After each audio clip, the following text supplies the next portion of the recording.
Hi, welcome to Weekend Meetup episode 19. Bill Hunt speaking. Larry Eberhard is behind the camera and doing the audio.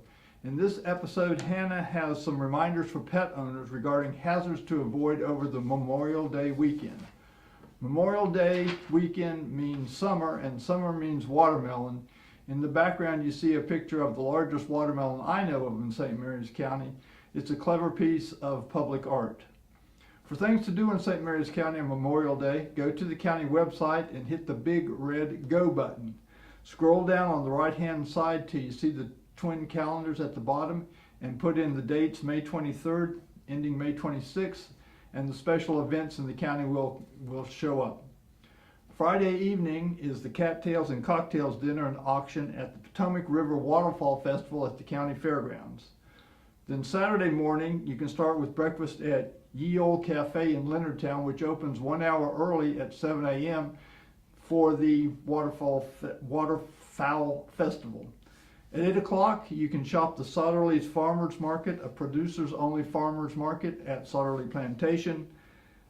The Potomac River Waterfall, try to say that more than once. The Potomac River Waterfowl Festival itself begins at 8 with a live decoy and art auction, with the festival proper opening at 10 a.m. Events throughout the day at the festival include duck and goose calling, retriever demos, a goose calling clinic, and a session in how to build a bluebird box. Bourbon tastings start at noon and rye tastings at 1. On the topic of rye, if you go back to the tourism page where you started and look on the left-hand side, you will see a section on blogs. The first one is The Moody Views by Bill Moody. Bill's latest post is about rye whiskey, including a discussion on the history of rye whiskey in St. Mary's County. It's an interesting discussion and you'll want to read that.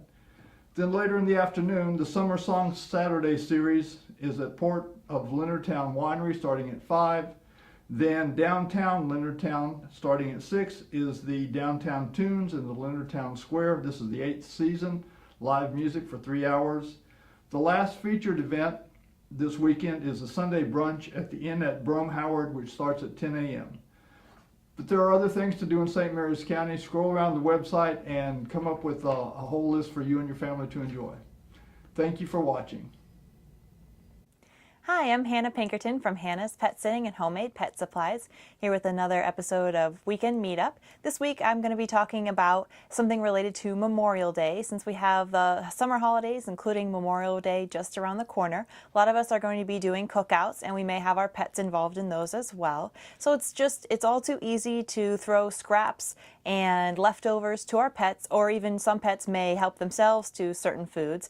So what I'm going to be talking about this week is common toxic foods. Now, this is not a comprehensive list, but I'm just going to touch on some of the major ones that you might find at the holidays or around your house. And these foods, you're going to want to avoid all of these for your cats and dogs because they are toxic and they can, in large quantities, cause death. So one of the things you'll want to avoid is alcoholic beverages, apple seeds, avocados, cherry pits, candy, coffee, garlic and onion in any form, which is powder, onion straws, onion rings, anything like that, including raw, grapes, macadamia nuts, moldy food, mushroom plants, mustard seeds, potato leaves and stems, tea, tomato leaves and stems, and walnuts. So those are just a couple of foods that you're going to definitely want to avoid.